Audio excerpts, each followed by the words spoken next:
Kapag nabasa ang ilaw ng ating puso, minsan kahit na anong gawin mo, parang madilim pa rin. Di po ba? Umiinom ka naman ng gamot, pero hindi ka lumalakas.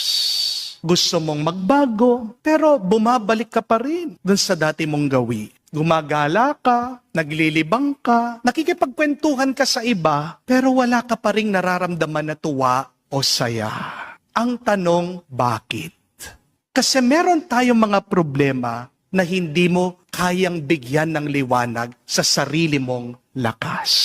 May sugat ka na hindi mo kayang pagalingin sa pansamantalang saya. May pagod ka na hindi mo kayang tugunan sa pamamagitan ng tulog lang. Kapag ang dilim ay nasa isip natin, nasa puso natin, nasa kaluluwa natin, hindi mo yan kayang alisin sa sarili mong lakas at kakayahan. Hindi tayo ang pinagmumulan ng liwanag. Tayo ang kandila na kailangan sindihan ng Diyos.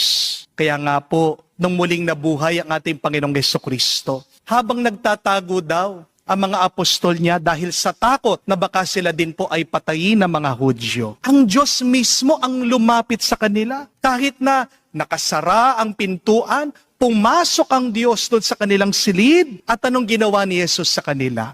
Hiningahan niya sila. Jesus breathed on them. At ano ang sabi niya? Receive the Holy Spirit.